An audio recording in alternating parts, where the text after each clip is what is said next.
Disclaimer. The following work is intended for mature audiences. It contains Omori typical spoilers, implied sexual content, dark humor, and Happy Tree Friends levels of gore and violence. And I mean that. It gets very messy here. The story is not for the squeamish. If any of that makes you uncomfortable, viewer discretion is advised. Hangman's Luck by Shard of Hope. Aubrey stood on the other side of the street, watching the house carefully. She didn't want to rush in and do anything stupid, and she wasn't in a huge rush to see them anyway, but she was waiting to see if he showed up. Besides, her mother was home tonight, and she had some time to kill before a useless shell of a mother passed out. It had only been a few days since Sunny confessed, not nearly enough time to cure any of the sizable emotional wounds that their words had opened up, but enough that she didn't go into a blind rage at the mere thought of Sunny or Basil. Sure, it had ripped open old wounds. Ones that they had just worked so hard to mend. But maybe that was for the best. The emotional scars turned out to be built on top of inflictions. Aubrey knew, begrudgingly, that this was better. Kira wouldn't think that he hadn't been perceptive enough. Basil and Sunny wouldn't have to carry this knowledge that they only knew. And Aubrey herself now knew that her surrogate big sister didn't punch her own ticket and leave her with the world's worst home life. However, some things nagged at her. She felt like something wasn't adding up. Basil, that softy, had known how to tie a noose. Now, that on its own wasn't the strangest thing. Well, no, it was strange. But for an anxiety-riddled mess like Basil to have thought about taking its own life once or twice wasn't the most alien thought. However, he knew how to tie up Mari and somehow not get both of them caught by the cops. They were just two preteens at the time. How the hell did they manage that? And then there was the issue of her late-night run-ins with Basil. When you have an awful, abusive, piece-of-shit mother, you tended to have a mother with an erratic set of behaviors and sleeping schedules. Sometimes, it was better to sleep on a park bench or in a friend's backyard than her hovel, but that was besides the point. She sometimes ran into him late at night, and although she was too tired to start shit, she still saw him acting funny. The first time was about a year ago. Aubrey groaned as she rolled over, trying to get comfortable on the bench. She at least remembered to grab her sleeping bag this time. It made her situation a little more comfortable, as it kept the chill off of her. She grumbled and shut her eyes, trying to count sheep. However, every time she felt herself beginning to drift off, she found herself jolting awake as a metallic bang resounded nearby. After the third time, she rose, ready to yell, only to find a curious sight. Basil was pushing one of those massive flat carts from Fix-It down the sidewalk. When its wheel hit any big crack, it would jostle the contents around and make a racket. The nervous-looking blonde winced every time it happened. Looked like it was trying to sneak past Aubrey when she sat up. He let out a scream as she rubbed her eyes. What the fuck are you doing, making so much noise, freak job? She put on her glasses, not bothering to put her contacts back in. What she saw was confusing to say the least, but he had a cart stacked with 2 metal oil drums, some bags, and some kind of chemical too. Why? Why did that sound so familiar? Hi, Aubrey! Basil seemed more nervous than usual, and Aubrey had made it her sole mission in life to bully him into a panic attack whenever she saw him. Maybe even a heart attack if she was lucky. However, there was one weakness in her assault, one fatal flaw that Aubrey carried with her in her life. She couldn't be angry if she was tired. It took 10 hours a day to keep that levels of bitch up that were required to shut on this twink in the daylight, so she was too tired to do shit. I am just, cleaning my clothes. At midnight. It's still drums? She asked, eyebrows going up, only for a yawn to slip past her lips. God, she was tired. He nodded violently, eyes darting nervously back and forth. Fine. Whatever. Just do it quieter. She flopped back onto the bench, trying to get comfortable again. However, it was hard to sleep when her bullying target just stared agape at her lack of aggression. She glared back. Get lost, it's too late for this shit. He didn't need to be told twice. He rapidly made escape. Cart rattling loud, but soon just a faint noise in the wind. Thank God.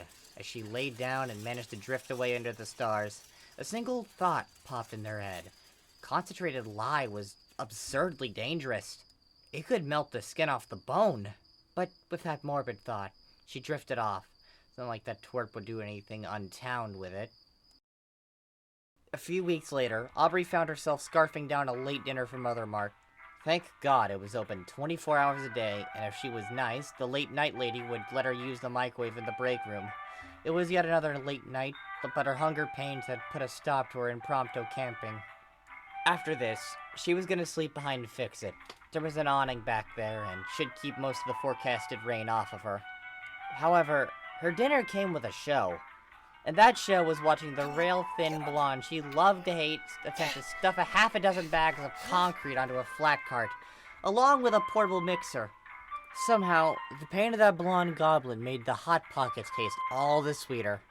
He got them all on in a huff. In a fit of what you would guess would be twink rage, he slammed his foot onto the cart, making the cart ring out with a deep booming sound.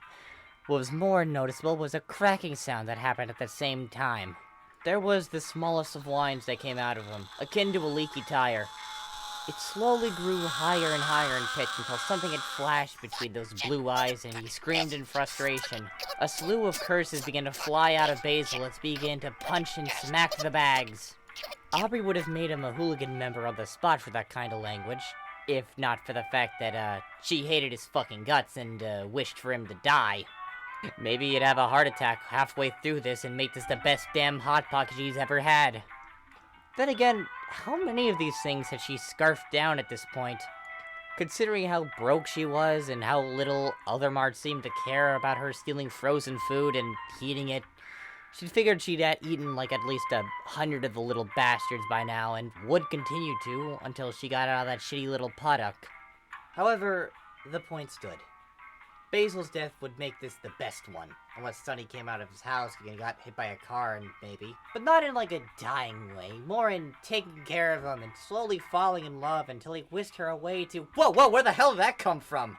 She thought that crush had been dead and buried with Mari, yet it was rearing its ugly head again.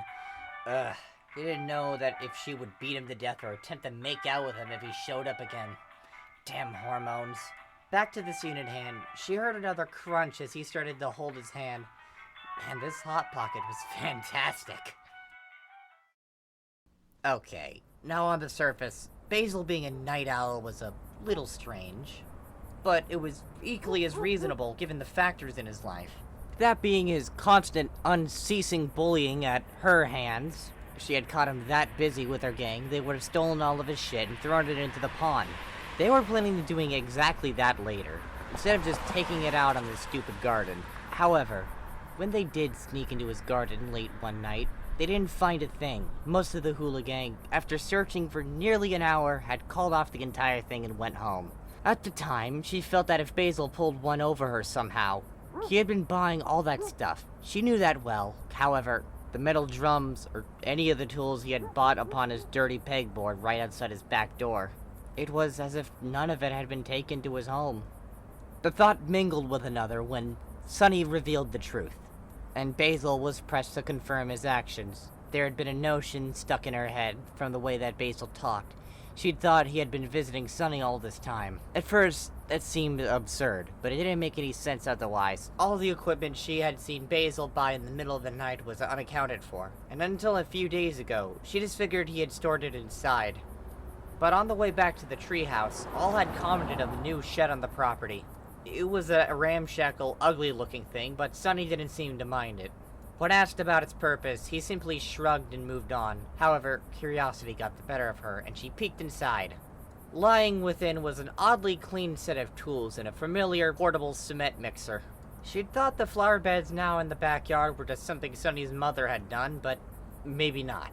Aubrey was currently staking out of the house of her former friend to see if her suspicions were correct. She had a feeling Basil had been visiting Sonny more than they had said. Something wasn't adding up, and she was gonna get to the bottom of it. Both of them had promised no more secrets, but here they were, doing some bullshit yet again. She was still absurdly pissed at him, but she couldn't stay that way. She cared about them both. Despite them being moronic kids who decided to string up Mari like a Halloween decoration was a better idea than calling 911. Besides, she'd thought it'd been a fantastic idea to push the kid who couldn't swim into a pond. She wondered for a moment if she would have attempted to cover up, or if she would have just secluded herself. She shook herself out of these thoughts, sipping her orange joe. Ugh. The taste of oranges and battery acid shook her out of her subpore, and out of her lethargy. She gagged at the taste, but it was so full of caffeine and sugar it wouldn't get her through the stakeout. And the vileness had the added benefit of making her ill enough that she couldn't sleep anyway. God, why didn't she just buy normal coffee for this? Oh yeah, because she drank so much of that shit that it barely woke her up. Damn caffeine tolerance.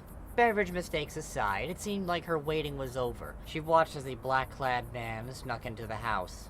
The only bit of identification was a bit of blonde hair under his baseball hat, and that general air of anxiety gave her a positive ID. No doubt that was Basil. As much as she wanted to run in and demand answers, to ask what those two were doing in the dead of night, but she didn't. Did she really want to do this? Why did she care so much? So for the first time in a long time, she put her comfortable anger to the side and thought. Basil and Sunny were clearly up to something suspicious. The way that Basil dressed to the pointed that, but why did she care? By every right, she would just shoot them the devil bird and walk out of their lives. It would be the obvious thing to do, but the simple fact that she still cared about them despite what they had done.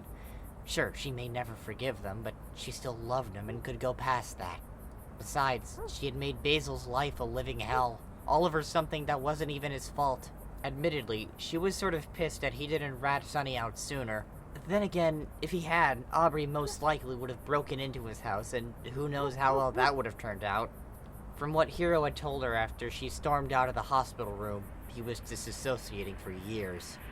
So why was she here? Well, to catch them red-handed, whatever they were doing, and encourage them to cut him clean.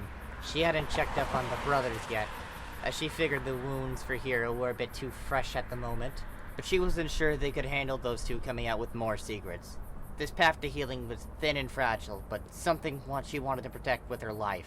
Resolve settled, she tossed a can of orange afterbirth into the nearby sewer drain, and after mentally apologizing to any sewer dwellers that she may have poisoned, she began to cross the street.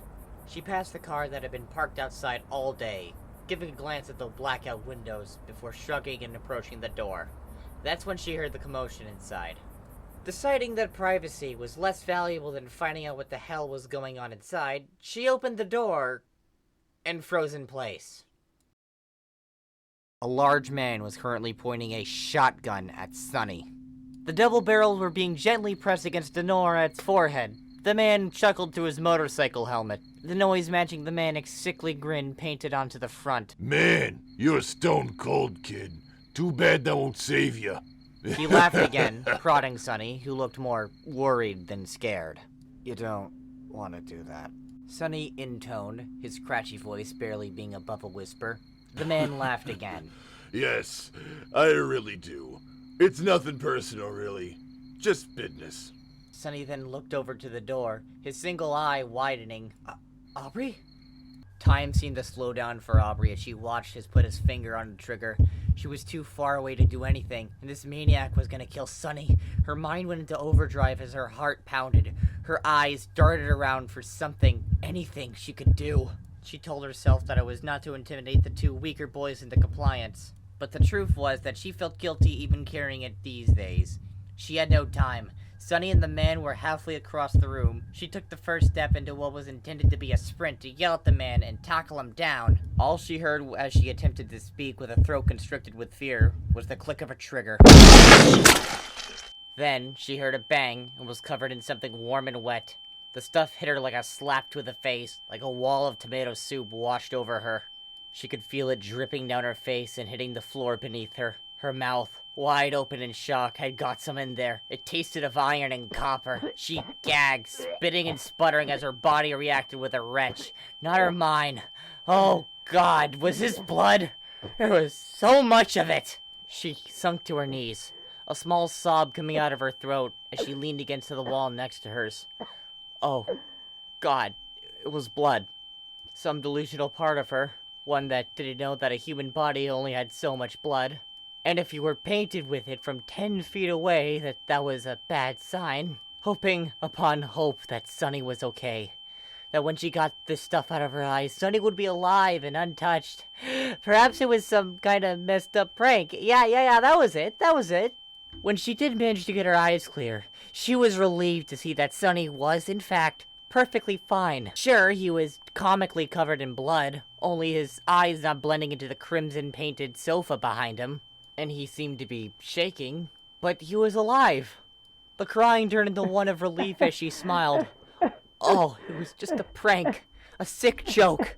Sure, she would murder him for this later, but that was later. She would congratulate the guy for playing along, only for her brain to be, forced back to reality. There was very little left of the man holding the shotgun. In fact, most of him was just gone. What remained were a pair of legs slowly wobbling in place, tipping this or that way. That was normal, but the fact that these were legs on their own, without a torso, was more alarming. Blood oozed and poured out of the gaping hole where the murderer waist used to be. It was as if he popped like a party balloon. This didn't make a lick of sense until she noticed the shotgun. The back of it was a mess of twisted metal and bone shards. It clicked into place that it had backfired and taken the entire man's torso with it. The spell keeping her silent broke when the man's legs flopped over with a splat, dumping what organs were left on the floor. This would have made any sane individual either begin to panic or begin to vomit all over the place, adding to the large amount of bodily fluids already in the room, but Aubrey was too shocked to react. She had seen a man attempt to harm Sonny. She had thought he was hurt. Then it was revealed that the man was dead. Not only dead, but dead! Turned himself into chunky salsa and painted the walls with himself. He was no more. He had ceased to be. He was an ex-murderer. But that thought didn't cross her mind. No, she was thinking whatever god existed, that Sonny was okay. Aubrey, Brother, no! Sonny attempted to continue, but was interrupted by a fat man running in from the kitchen. This one also wearing a helmet, except this time with a frowning face upon it. They warned us about you, but we took you for harmless. I, germ of the murder sextuplets, will avenge my brother Jimothy. Please don't. The way Sonny was acting made no sense. Instead of doing what Aubrey would have done in this case, that being running, screaming, begging for her life, or a combination of all the three, Sonny looked crestfallen, as he knew that none of this would end well. She knew that he was correct to think that, but it didn't seem for the whole I'm gonna be murdered sort of thing. What you say has no sway over me, monster. The fat, unkempt-looking man put his grubby hands clad in fingerless gloves into his stained and tattered trench coat and let 3 knives fly. The first knife was slightly off the mark, hitting right next to Sonny. The blade kept moving and slowly going towards the back of the couch. The spring it had embedded itself into creaked as it slowed, only for the knife to fly back at the attacker with terrifying speed and a cartoonish sprawling. The fat man screamed as it sunk into his shoulder, and he clutched at it tightly, letting out a pained groan. The second one swayed off to the right. It hit the picture frame on the wall, shattering the glass on it. It caught the edge of the wooden frame and ricocheted right off, skipping across the coffee table like a stone and planting itself firmly into the man's foot. The third hit the inside of a candle, sending the contents sprawling all over the place. From that alone, marble sailed over to the head of the assassin into the kitchen. It impacted a frying pan hanging from a singular hook. It rang for a moment before slipping off its perch and falling. It fell right onto a hill of a steak knife, left out and smeared in peanut butter, and launched through the air into a high arc, where it proceeded to flip a few times before coming down with a sudden and violent speed onto the fat bastard's head. However, instead of bouncing off the helmet, it penetrated to the hilt. The attacker went still. His standoffish aura and ego faded from his posture as he tensed up. He gurgled something before red began to drip from the bottom of his riding gear, and he fell over. A pool of red slowly grew beneath his still body.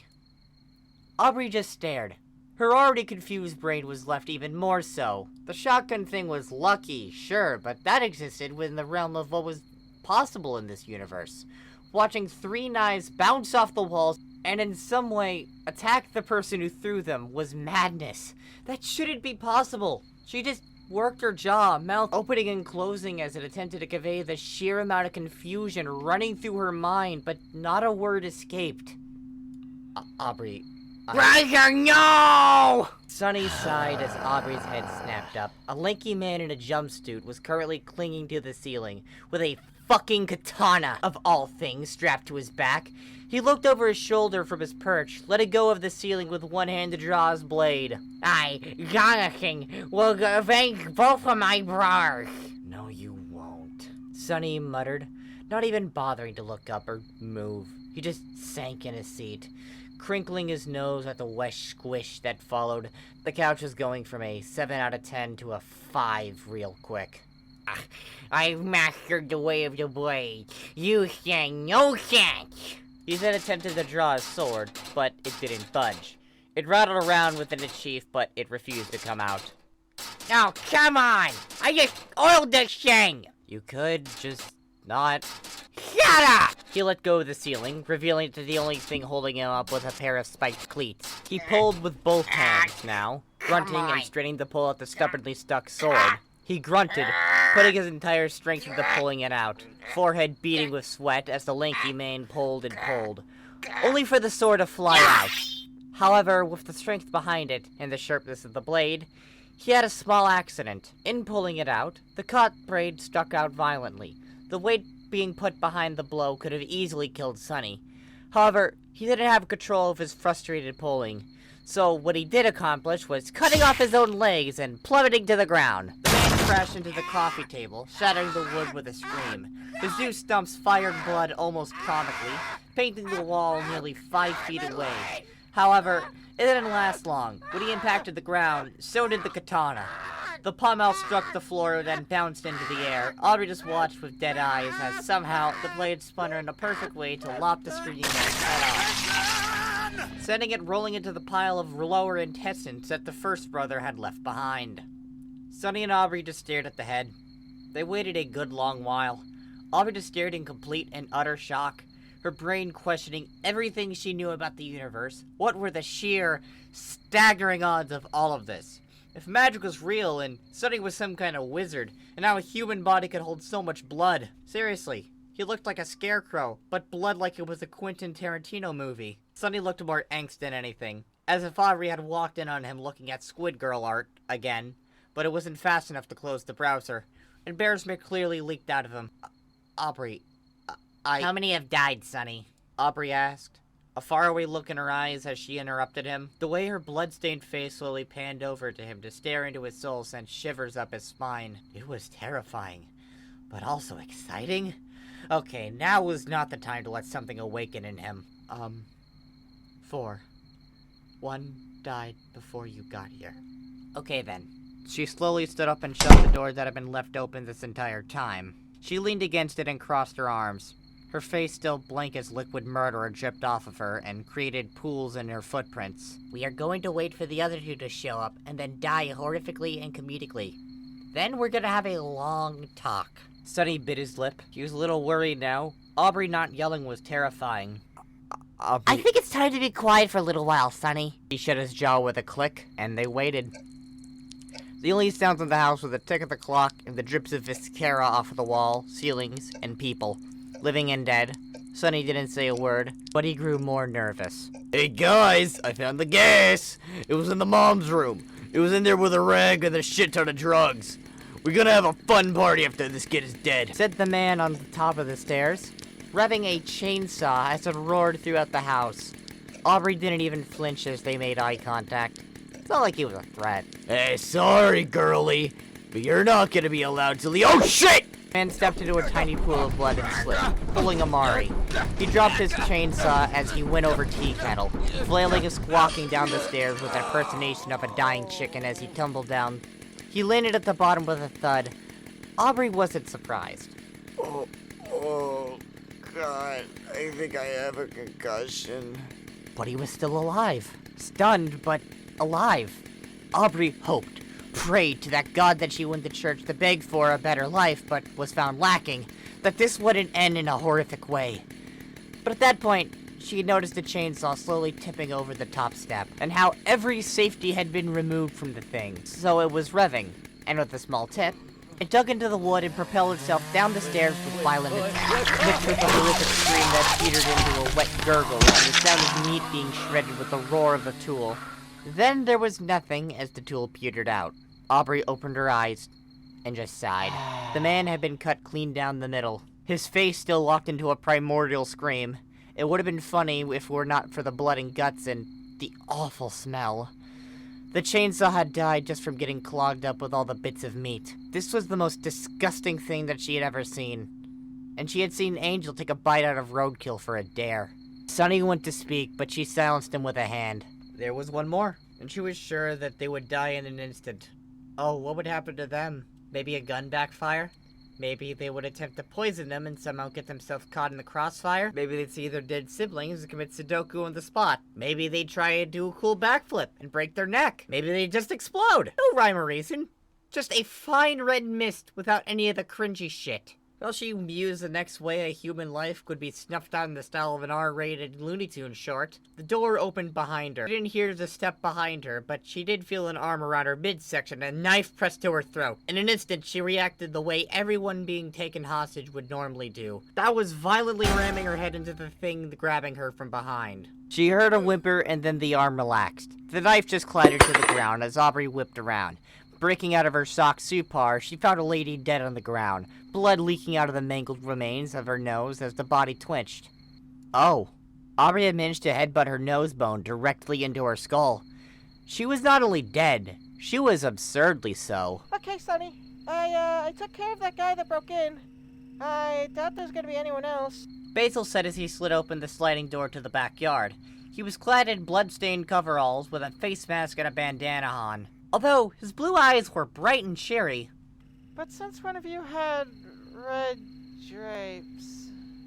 The words died in his mouth as he stared at the bloodbath before him. Blood was what obscured his view of the inside, and was also coating every surface. His eyes panned over the carnage, his wince violent enough to be apparent through the mask. The flower boy, though, didn't seem nervous or disgusted. He seemed resigned, like he should have expected this to happen. Oh, God damn it. Sonny, go get in the shower. I'll deal with all this. But Basil... No buts. I know you're not feeling good today, so you're gonna take it easy. You know I can handle this. It's not an issue. Basil... Sonny, it's just blood. Sure, the ceiling will be a bit hard to deal with, but... Basil! Sonny raising his voice was a rarity. One that would make even the coldest of killers give pause. So Basil did. Following Sonny's finger, his eyes slowly widened. Aubrey's back faced him, hovering the most intact of corpses. Oh. Hey, Aubrey. Aubrey didn't respond. Instead, she slowly turned around, revealing that her entire front half was dyed red with viscera, bits of bone, gut, and brain. The only uncovered bit of her was her eyes. Eyes that looked hollow, shocked, and very confused. She went to speak, but stopped herself for a moment before slowly wiping the blood from her mouth. "Hello, Basil," she said, voice as dead as her expression. So, I know you have some questions. That is an understatement, Basil. But I have two things that I need from you first. Okay. Basil got a little closer. He was still a bit spooked about being around Aubrey, but he was worried about how she was asking. What do you need? Do you have a change of clothes I could borrow? I am soaked in the blood of 5 different murderers. Oh, yeah, I do. Okay, great. Now can you hold my hair back? Why? Basil quirked his head, confused. He didn't get a verbal answer. He got an auditory one instead. Aubrey's stomach made a strange sound, and you could tell she was getting a bit green around the mouth. As the worst of the shock wore off, her nose made its displeasure known. Her stomach was about to go on strike. Basil managed to figure out what was happening on the first gag. Oh, no, come on to the kitchen. No. Aubrey came out of the tool shed in slightly small coveralls. She still had a few inches on Basil, so the normally baggy garment made her feel slightly exposed with how it hugged some places. It didn't help that all the blood had soaked through her clothes and meant that there was nothing under this coverall. At the thought of blood, she dry heaved. Oh god, she was never gonna be able to get the smell out of her hair.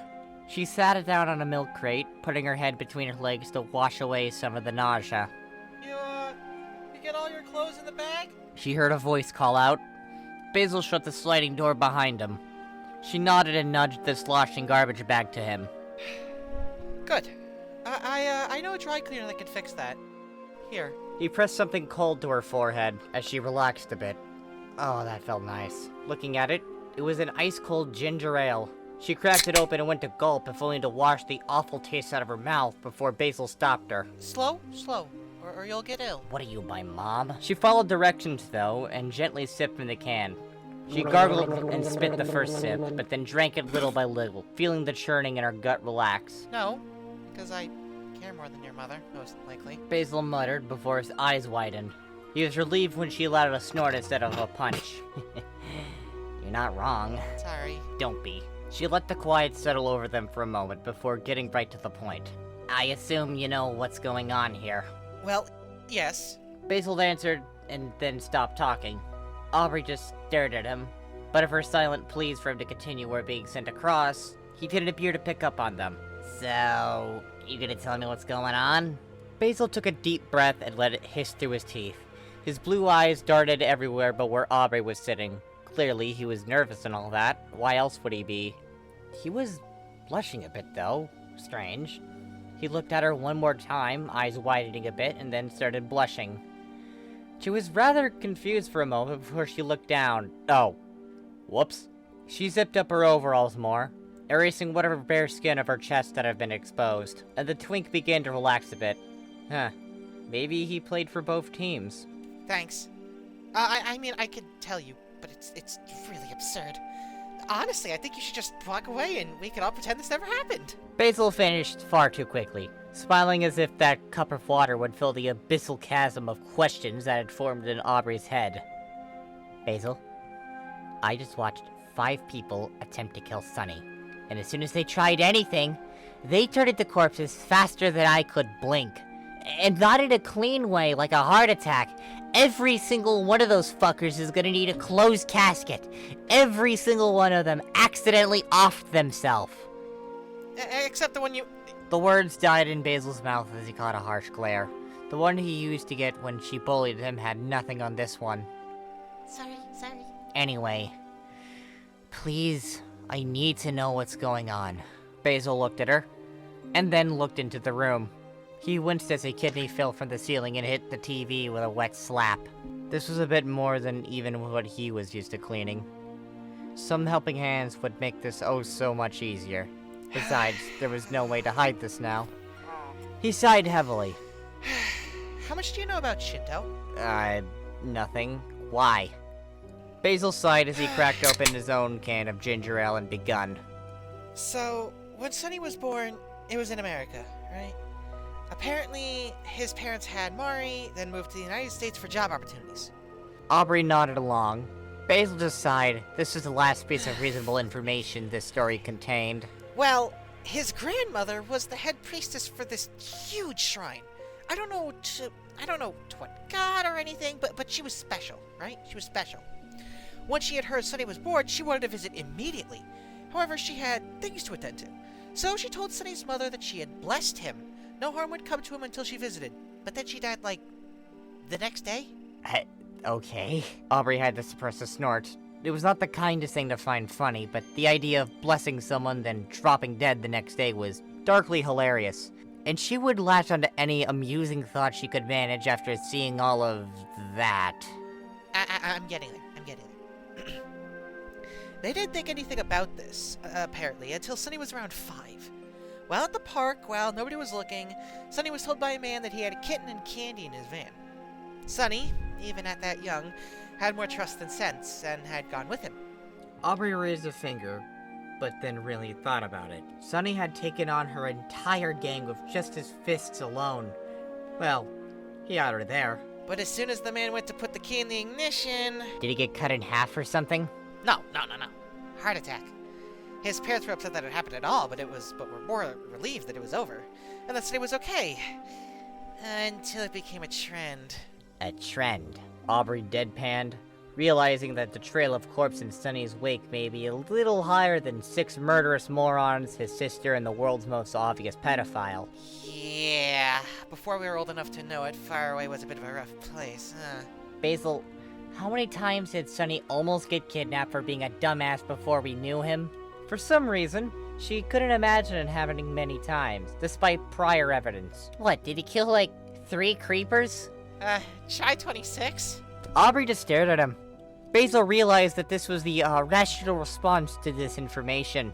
Not only had Sonny been dumb enough to get kidnapped more than once, but he had managed to fall for it more than 24 times. On top of that, every time he had done so, he had gotten them killed. And the cops weren't suspicious? Oh, they were super suspicious. I mean, sure, 1 heart attack is normal for an overweight old kidnapper, but 12 in a row in the span of 3 months? That was a different story entirely. After the 3rd one, Sonny's father decided to deal with the bodies himself. Less of an issue with the cops. Besides, how are they going to explain that their boy had divine protection due to a holy loophole? Why did so many people try to kidnap him anyway? His grandmother had a rival in the clan that cursed Sonny, then also died. Sounds a bit silly, but with how much trouble he gets up to. Aubrey attempted to think of a way to address the final point, but came up empty. Huffing, she decided to focus on another point. Deal with them? How would that boring guy do anything about the bodies? Apparently, he used to be Yakuza before they moved over here. So he just got rid of the bodies so as to not bring attention to his son. Creating an entirely new set of problems. Okay, Aubrey. Now, from here on, I need you to trust me on this one. Basil, whatever you said, it could not be any worse than that. Who else could have been dragged into this weird mess? He taught Mari how to help her brother at age 12. Aubrey just froze up. Invoking your name always had this reaction in her. It was in her name that she learned to feel anger instead of overwhelming sadness. It was in her name that she had rejected her lot in life and clad herself in stone skin. It was in her name that she had beaten Basil to a bloody pulp. And it was in her name that she almost killed Basil. And it was in that moment she realized that this was killing her. Holding onto and praying to Mari like she was some kind of saint. If half of what Sonny had said at the hospital was true, then Mari was far from a saint. She was human, just like the rest of them, with her own flaws. For so long, Aubrey felt like she was the only one carrying Mari's memory into the future with them. But now it was apparent that it was just a graven idol of her own creation. Mari didn't kill herself. She didn't miss the signs. Are you okay, Aubrey? You're crying. Aubrey felt her eyes, and her fingers came back wet. She groaned and wiped her eyes. Yeah. She took a deep breath before letting it out slowly.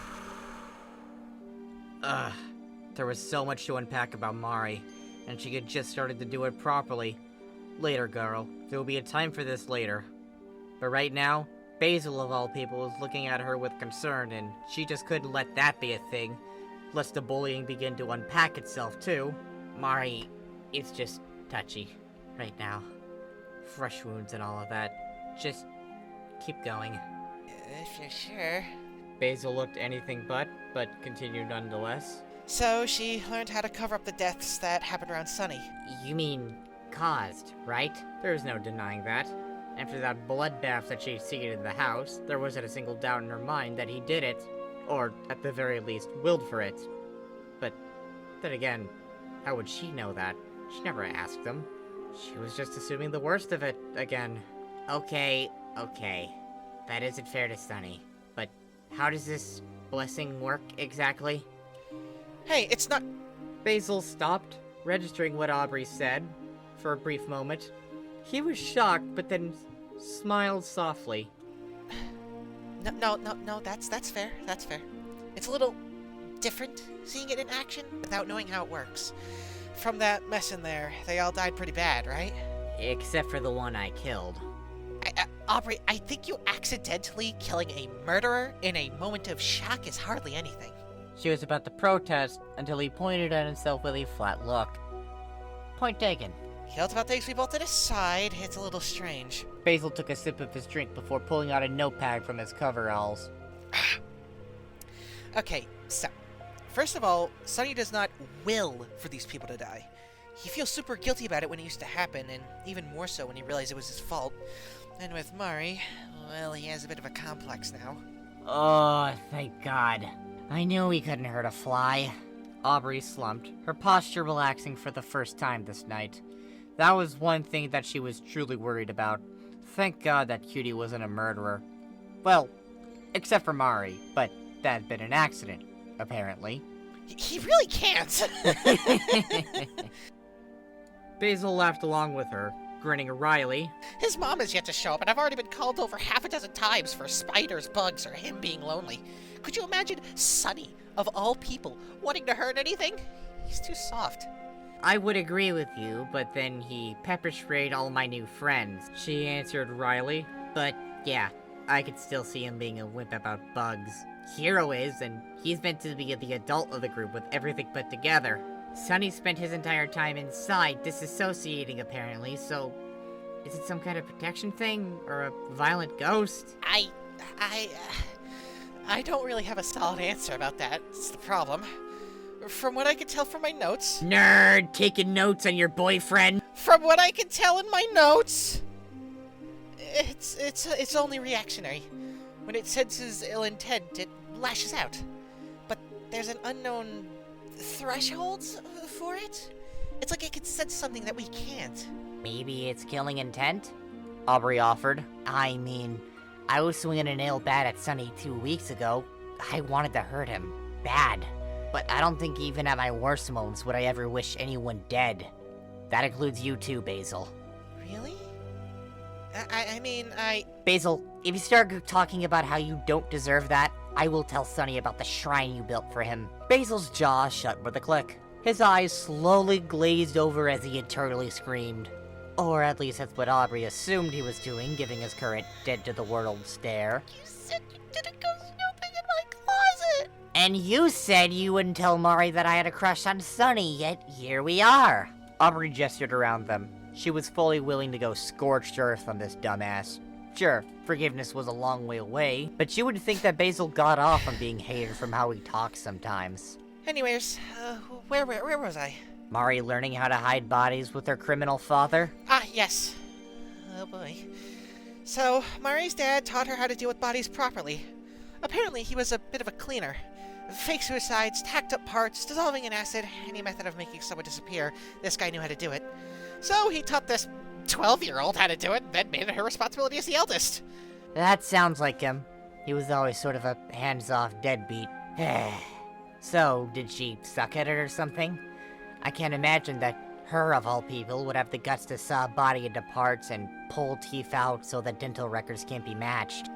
How'd you guess her main move? Are you kidding me? Mari, of all people, was... Oh my god.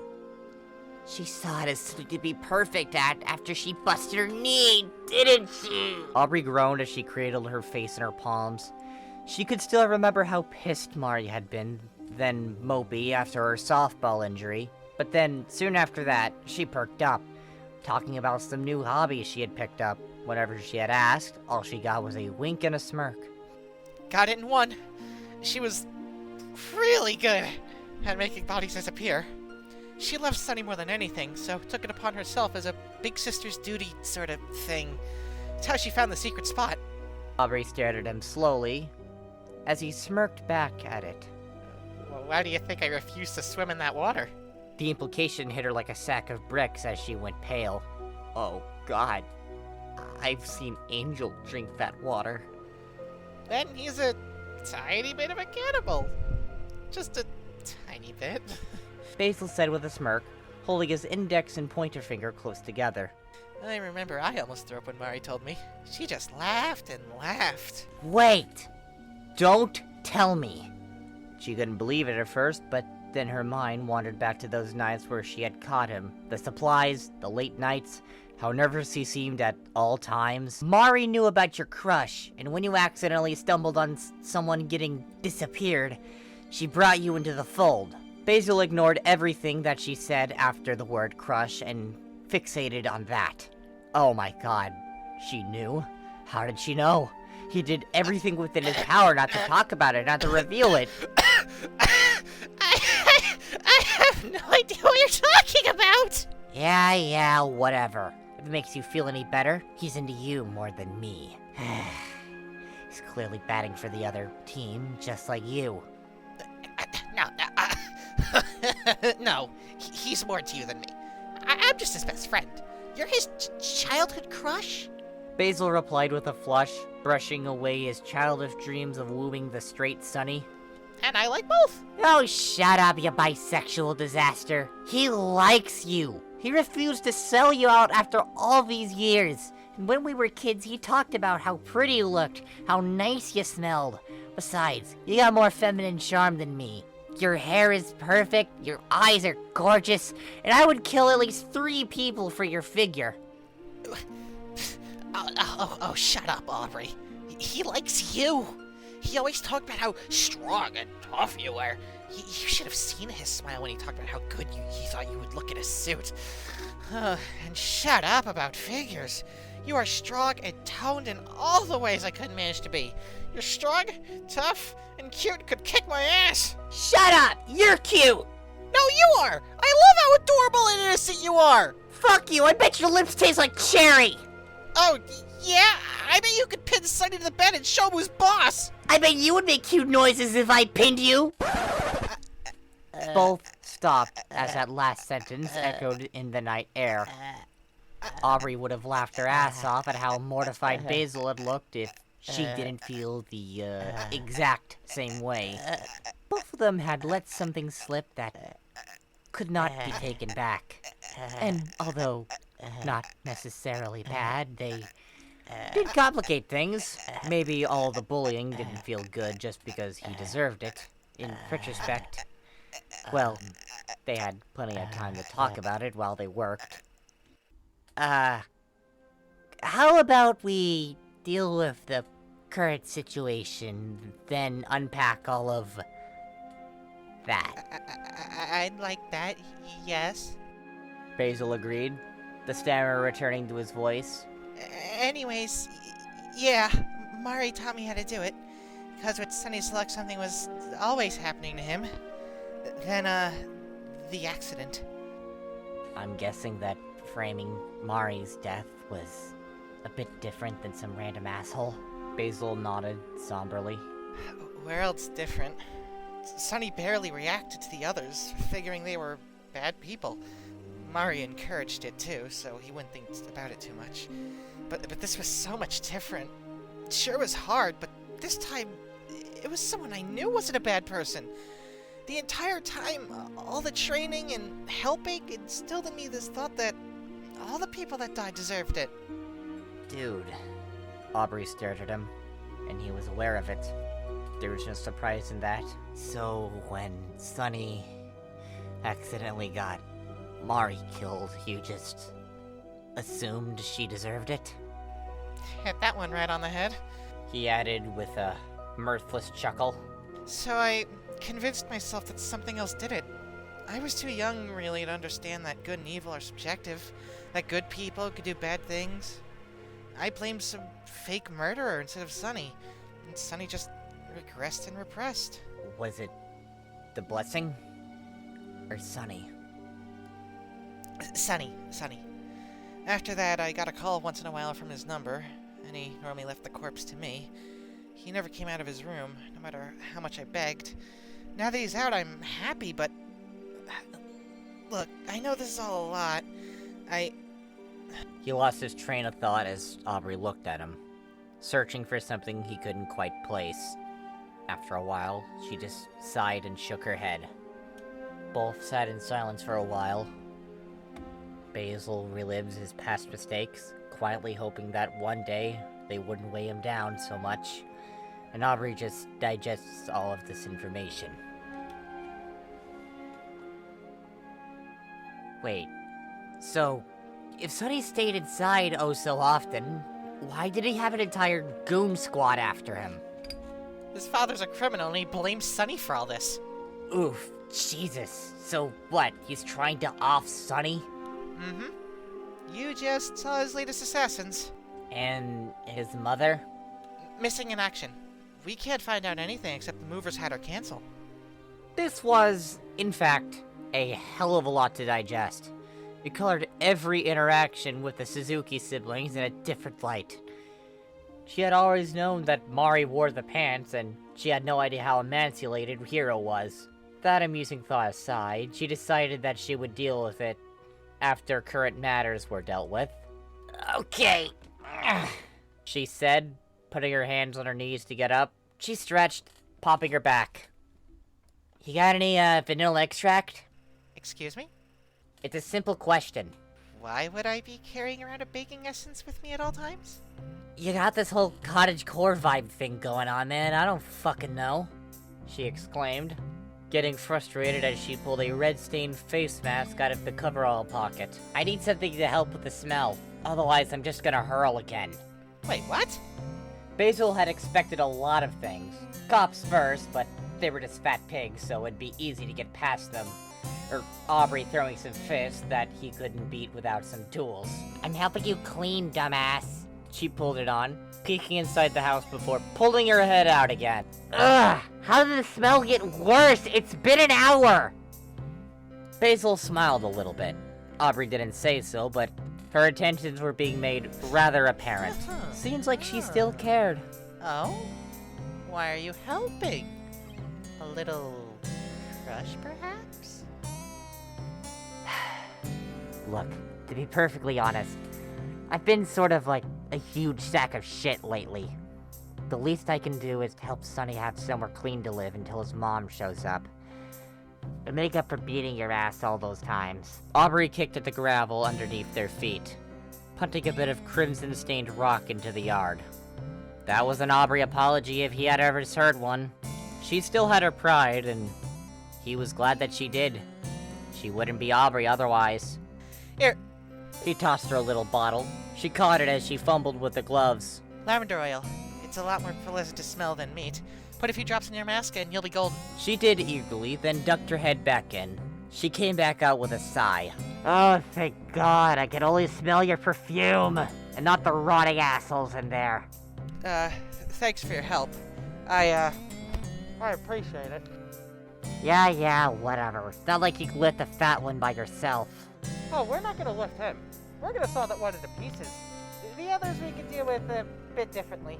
Also, while we work, I want to talk about something.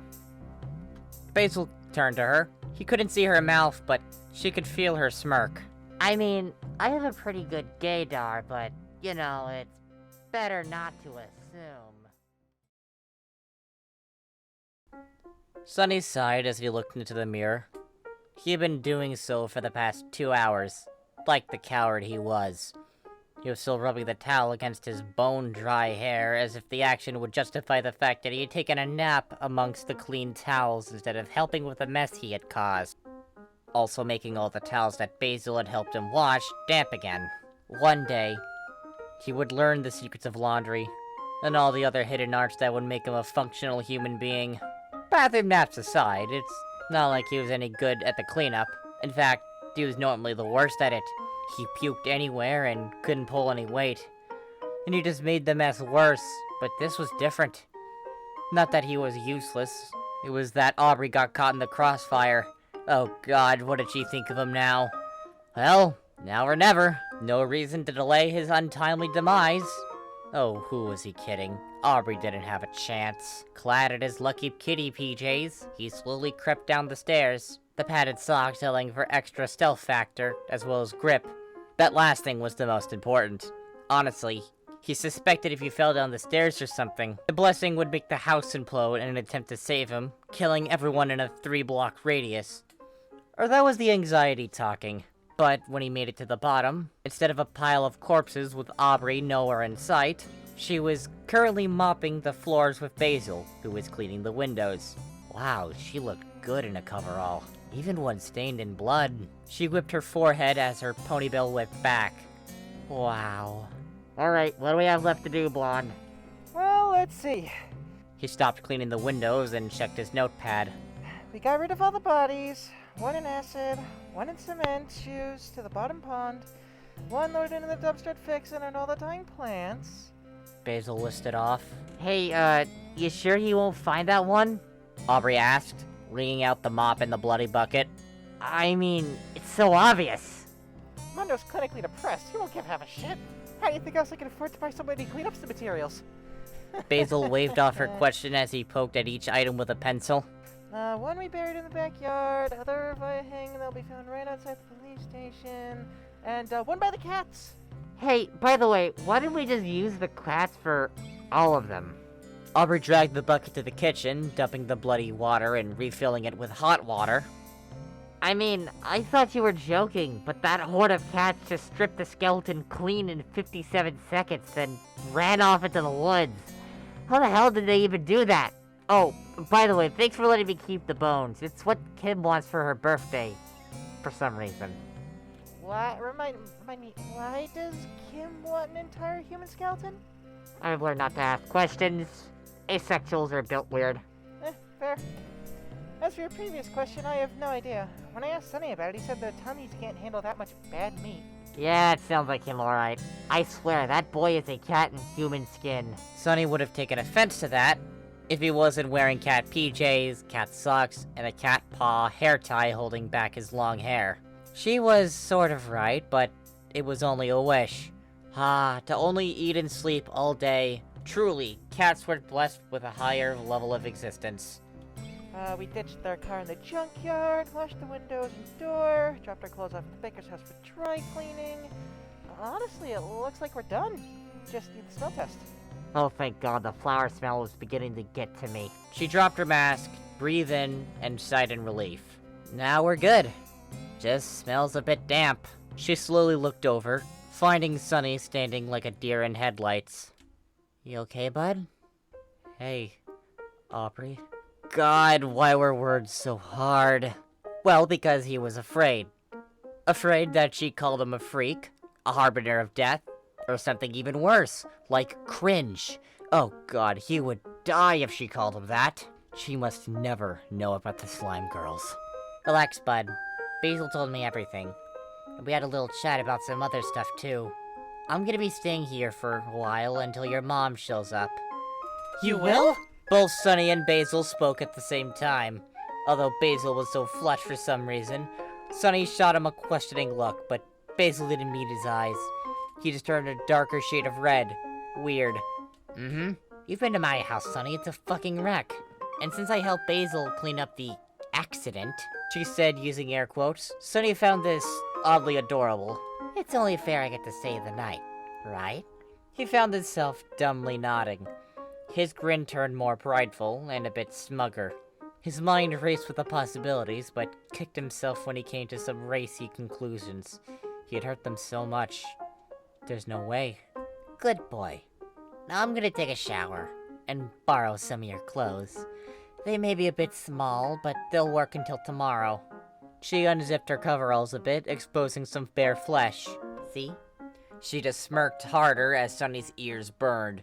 She barely suppressed a giggle as she made her way up the stairs, swaying her hips, as best she knew how.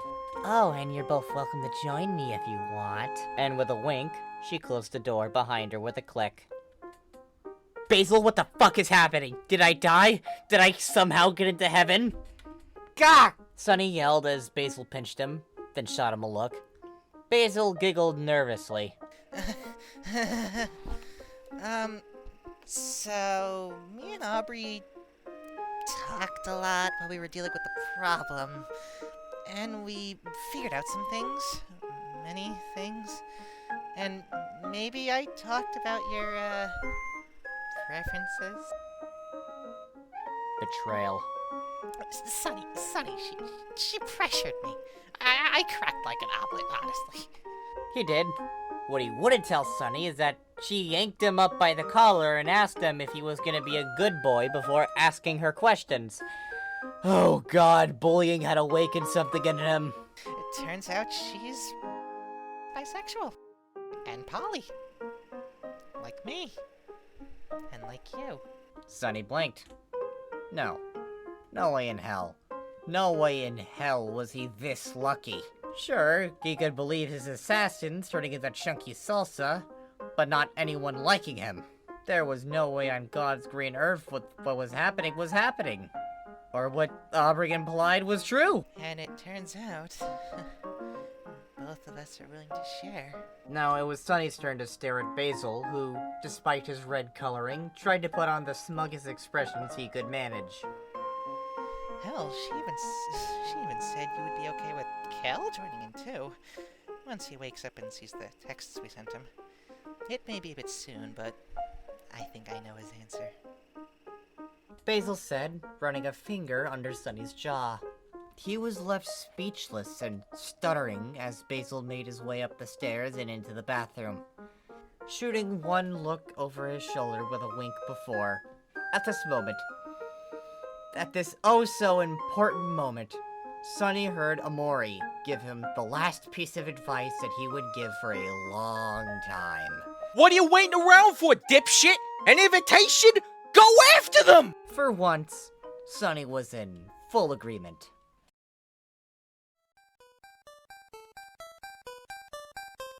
Sunny yawned as he felt himself slowly begin to drift off, pinned between a snoring Aubrey and a Basil that was attempting to cover the entire bed sheets with his slender limbs. He could not have been any more comfortable. He yawned, settling in as his mind slowly drifted off into what would have been a fruitful night's sleep. The shower had been a clumsy thing, but it was nice while it lasted. But this was so much better. His eyelids grew heavy as he settled in, at peace. However, one last fleeting thought hit him before the small death came. That they were his, and that they would be protected from anyone that would bring them harm. That night, a gas stove began to leak gas, and then combusted, detonating a decrepit house along with the equally decrepit owner, rendering her abused daughter free. Thankfully, Bun Bun was with Kim at the time, and in France, a pair of Wall Street fraudsters got hit by a runaway truck attempting to cross the street. Only the devils below would find it amusing that was owned by a spice company. The end.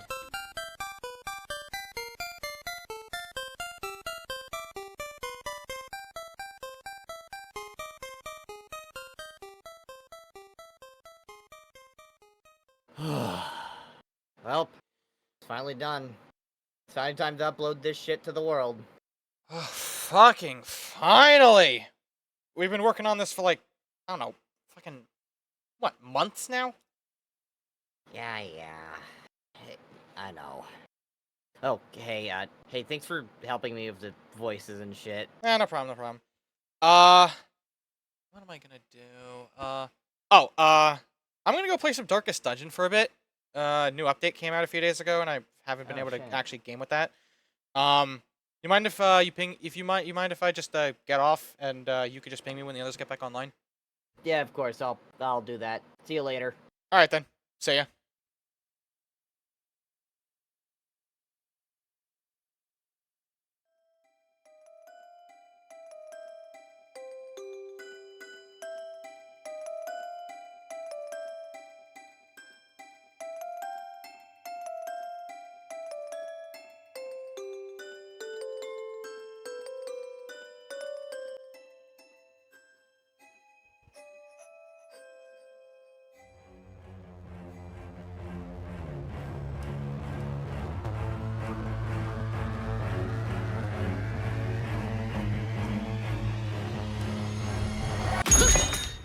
I've got an idea!